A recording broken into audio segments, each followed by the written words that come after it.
Well, Janusz Michallik, I hope you've been going through your dictionary and finding enough adjectives to describe Cristiano Ronaldo. Where do you want to start with him? A hat-trick, 3 points for United, more goals according to FIFA now than any other player in history competitively. The floor is yours, sir, to wax lyrical about a Portuguese superstar. No, I think we've done this a million times.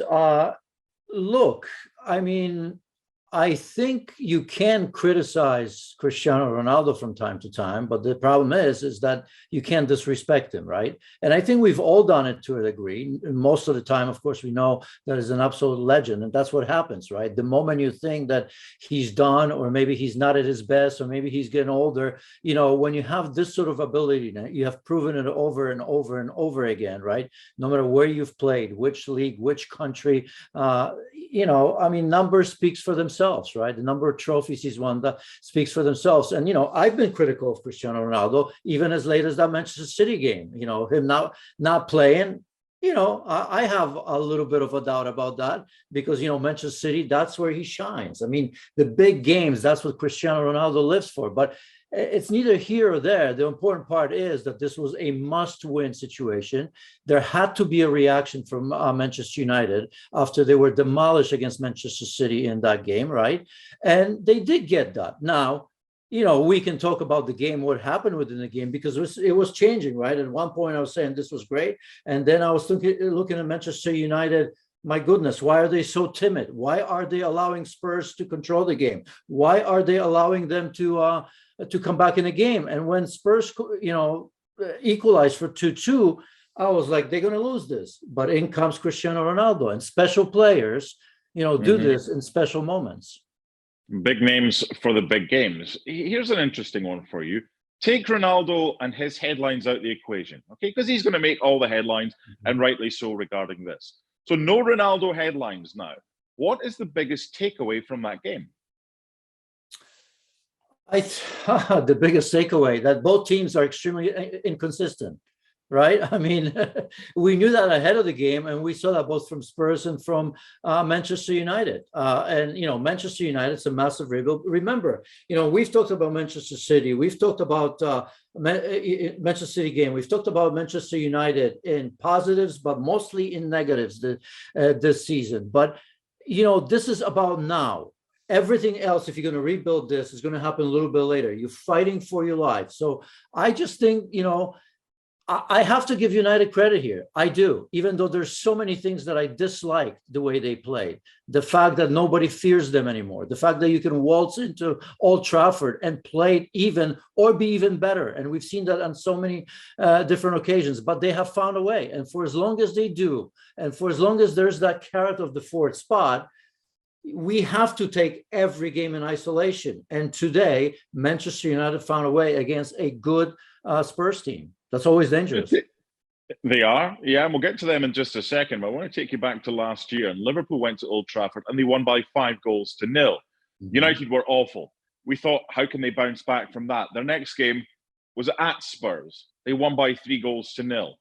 I thought they played better that day than today against Spurs. However, it shows there is resilience there. They just need to stop losing heavily the week before they play Spurs.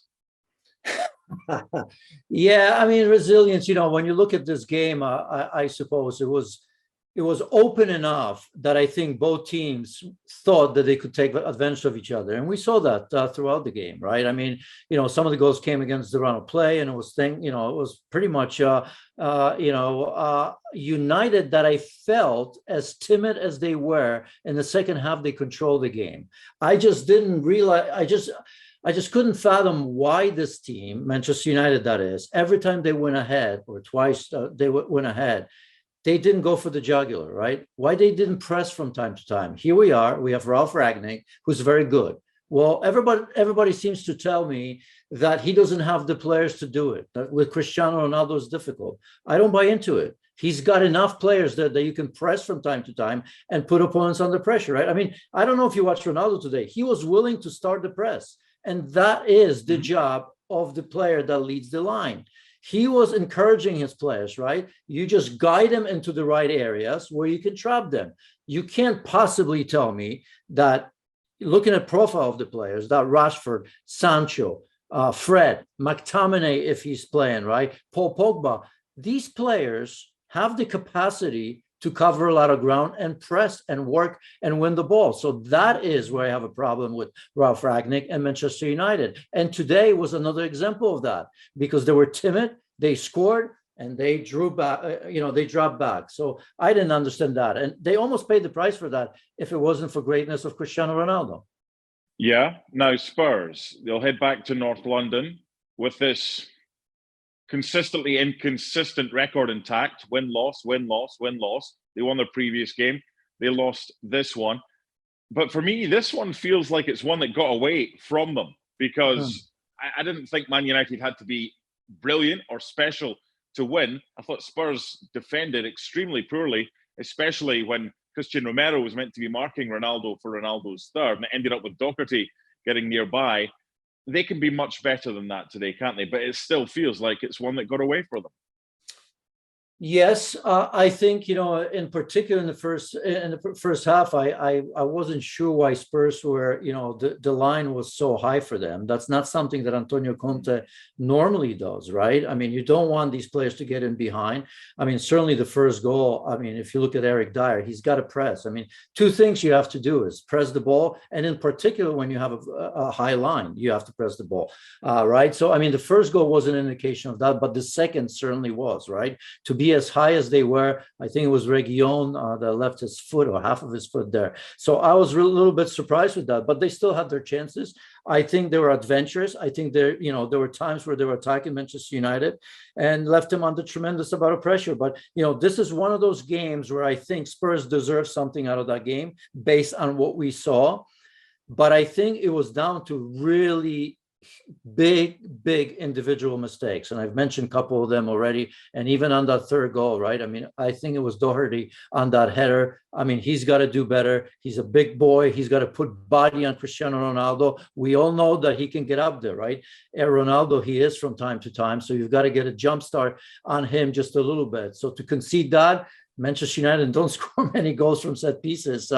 So this was down to the individuals, and I'm pretty sure they're going to pay the price when Antonio Conte gets hold of them. Because as a whole, as a team, I think this was a pretty good performance from Spurs. Yeah, I agree. And they go away with nothing. I think it's only fair that we end the way that we started. Someone who scored 807 career goals competitively, more than any other male player in history. It's quite an achievement. Do you think, though, that we won't be able to appreciate that properly until many years down the line, when Ronaldo is hung up his boots and he's sitting with his kids and looking at his goals back on tape? Because right now there's so many different strands to the Ronaldo debate that it kind of gets lost what a record that is. No, there's no debate. We don't need time. I mean, he's going to be a legend forever. He already is. So I don't think it takes time. It's just a question of, once again, it's not who's better and what do you prefer, but what you respect, right? Remember, I said in the beginning, you can't disrespect him. You can be a Messi guy, you can be Pele guy, you can be Johan Cruyff guy, you can be Diego Maradona guy. But there's millions and millions of people that are Cristiano Ronaldo, and the names that I've mentioned were appreciated at the time and continue to be appreciated, right? And I think same is happening with Cristiano Ronaldo. He's a legend now. We don't have to wait for that. And I think, 50 years from now, his name, of course, is always going to be mentioned amongst others, right? Because there'll be some new names to come.